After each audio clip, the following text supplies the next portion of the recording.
I've lived in Hong Kong all my life, but I've never experienced anything like what happened last summer. I'm a night shift worker at one of the countless office buildings that line Victoria Harbor. My name is Alan Chen, and I'm sharing this story because I need someone to believe me. It was a typically humid night in August. I had just finished my shift at 3 a.m. and decided to take a walk along the harbor before heading home.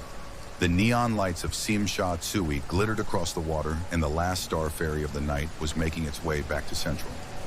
I often took these late-night walks to clear my head, enjoying the relative quiet of a city that never truly sleeps. As I strolled along the promenade, I noticed something odd. The air felt different, heavier somehow, like the moments before a thunderstorm. But the sky was clear, stars twinkling faintly through the ever-present haze of light pollution. I shrugged it off and continued walking. That's when I saw her. An elderly woman was standing at the railing, staring intently at the water. She wore a traditional cheongsam, faded and frayed at the edges. Her hair was pulled back in a severe bun, and her posture was unnaturally stiff. Something about her made me uneasy, but I couldn't put my finger on why. As I approached, planning to simply walk past, she turned to look at me. Her eyes were milky white, unseeing, yet I felt like she was staring right through me. Gong Yam Sewi, she rasped in Cantonese. It's time to drink the harbor water. I froze, unsure how to respond. Her voice sounded like dry leaves scraping against concrete. I'm sorry, what did you say? I asked, switching to Cantonese as well. She didn't answer. Instead, she turned back to the harbor and began to climb over the railing. Panic shot through me. Wait, I shouted, lunging forward to grab her arm. But my hand passed right through her as if she were made of smoke. I watched in horror as she toppled over the edge. I ran to the railing, looking for any sign of her in the dark water below. There was nothing. No splash, no ripples, no body. She had vanished. Heart pounding, I pulled out my phone to call the police. But as I dialed, I realized something was terribly wrong. The harbor was disappearing. It started slowly at first. The water began to recede, pulling away from the shore like an extreme low tide. But it kept going, faster and faster. Ships and boats were left stranded on the suddenly exposed seabed. The water rushed away as if being sucked down an enormous drain. I stood there paralyzed as Victoria Harbor emptied before my eyes. In a matter of minutes, what had been one of the world's busiest ports was nothing but a vast, muddy basin. The stench of rotting seaweed and who knows what else assaulted my nostrils. That's when I saw them. Figures were emerging from the muck. Dozens, then hundreds of them. They looked like people, but moved in a jerky, unnatural way. As they got closer, I could see that their skin was bloated and pale, their eyes cloudy and lifeless. Many wore clothing from different eras. Modern business suits, 1960s fashions, traditional Chinese garments from a century ago. They were climbing up the embankment, their mouths opening and closing like fish out of water, and they were all heading in my direction. I ran. I sprinted along the promenade, the slap of my shoes on concrete echoing in the unnatural silence. No traffic sounds, no ship horns, nothing but my ragged breathing and the squishing sounds of waterlogged feet behind me. I chanced to look back and immediately wished I hadn't. The crowd of whatever they were had grown. Thousands of them now, all sizes, all ages, all in various states of decay. And at the front, leading them, was the old woman in the cheongsam. I ran until my lungs burned, eventually finding myself in the maze-like streets of Mongkok. I ducked into a 24-hour convenience store, startling the half-asleep clerk. "Call the police," I gasped. "Something's happening at the harbor." The clerk looked at me like I was insane but reached for the phone. I collapsed into a chair, gulping air. That's when I noticed the TV behind the counter. It was showing live footage of Victoria Harbor, completely normal, filled with water, boats going about their business in the early morning light. I stumbled back outside. The streets were coming to life as the city began to wake up. Delivery trucks rumbled past. Early morning commuters hurried to the MTR stations. Everything was normal. I made my way back to the harbor, convinced I must have fallen asleep on a bench and had some sort of nightmare. But when I got there, I saw something that made my blood run cold. There, stuck in the grate of a storm drain, was a scrap of faded silk. the same pattern as the old woman's cheongsam.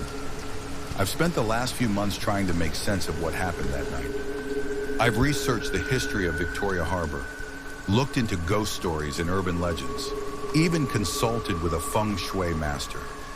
Nothing explains what I saw. Sometimes when I walk by the harbor at night, I think I can hear faint voices carried on the breeze. They whisper, "Gong Yam Sewi." It's time to drink the harbor water. I don't take late night walks anymore.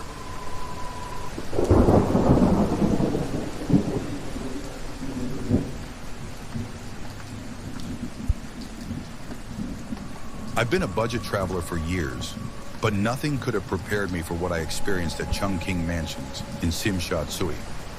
My name is Sarah, and I'm still trying to make sense of what happened to me last August during the Hungry Ghost Festival. I had just arrived in Hong Kong, jet-lagged and disoriented. Chungking Mansions was infamous among backpackers for its cheap accommodations and labyrinthine structure. The moment I stepped inside, I was assaulted by a cacophony of sounds, smells, and sights. Curry spices mingled with incense, while people from all corners of the world haggled in a dozen different languages. My room was on the 15th floor of Block C. The elevator was cramped and smelled of mildew. As I squeezed in with my backpack, an old Chinese man joined me. He eyed me curiously and asked in broken English, "You know today, special day?" I shook my head and he continued, "Hungry Ghost Festival. Ghosts come out. You be careful." The elevator dinged and he shuffled out, leaving me alone with an uneasy feeling. My room was tiny, barely larger than the single bed it contained. The window looked out onto a narrow air shaft where laundry fluttered like restless spirits in the humid air. Exhausted, I collapsed onto the bed and fell into a fitful sleep. I woke at midnight to a strange sound, a rhythmic tapping coming from the hallway. Groggy and disoriented, I opened my door to investigate. The fluorescent lights flickered, casting eerie shadows. At the end of the hall, I saw a figure knocking on a door. As I watched, it moved to the next door and repeated the action. "Hello?" I called out. The figure paused and slowly turned towards me. It was an old woman, her face gaunt and eyes sunken. She smiled, revealing blackened teeth, and beckoned me closer. Against my better judgment, I approached. As I got closer, I realized something was terribly wrong. Her feet weren't touching the ground. She was floating, inches above the worn carpet. I stumbled backward, my heart pounding. The old woman's smile widened impossibly, her jaw unhinging like a snake. A long black tongue unfurled from her mouth, reaching towards me. I slammed my door shut and locked it, my hands shaking. The tapping resumed, getting louder and closer. Soon it was right outside my door. I cowered on the bed, praying for it to stop. After what felt like hours, the tapping ceased. Dawn's light began to filter through the grimy window. Cautiously, I opened my door. The hallway was empty, showing no sign of the previous night's terror. At breakfast in the building's cafeteria, I overheard two local workers talking in Cantonese. My Cantonese is limited, but I caught phrases like hungry ghosts and offerings. One of them noticed me listening and switched to English. "You look pale, miss. Rough night?" I nodded, then hesitantly described what I'd seen. The men exchanged knowing looks.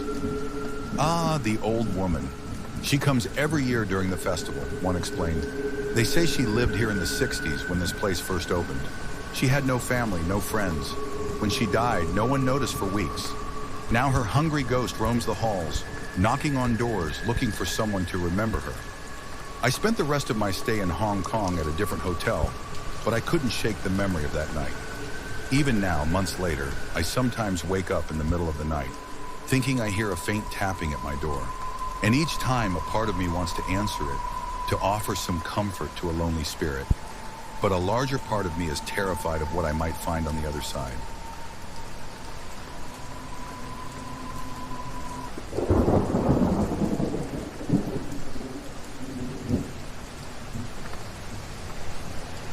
I've been a tour guide in Hong Kong for over a decade, but I've never experienced anything like what happened last spring in Kowloon Walled City Park.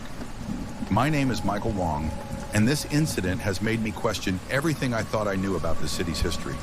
It was a typically muggy day in May. I was leading a group of American tourists through the park, explaining its history. This park was built on the site of the infamous Kowloon Walled City, I told them.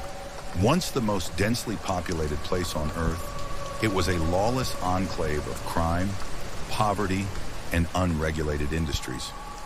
As we walked through the classical Chinese garden that now occupies the space, I pointed out the few remnants of the old city, a lonely flagstone, the foundations of the Yamen building.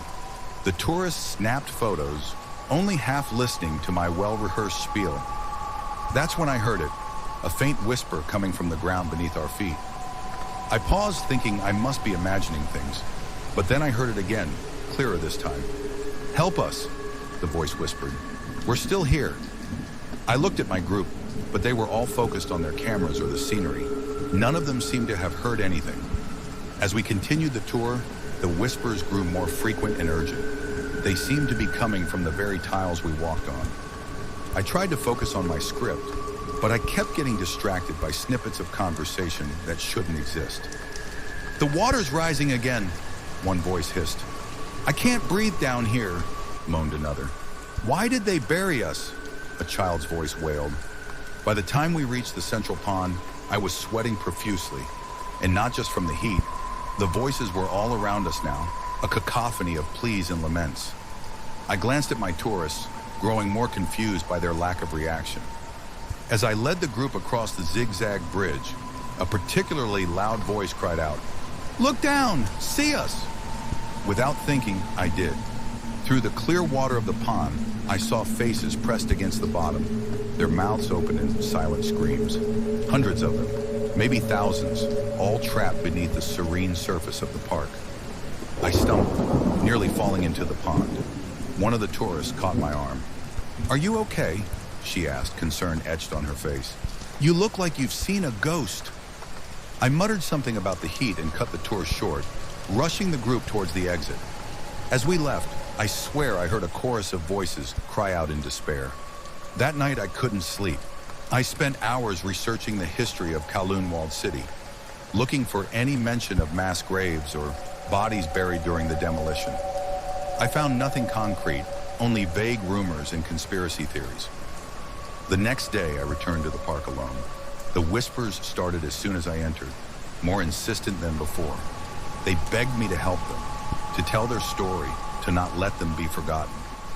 I've been back every day since, trying to piece together their stories. I've learned of lives lived in darkness, of children who never saw the sun, of elderly residents who refused to leave their homes even as the buildings came down around them.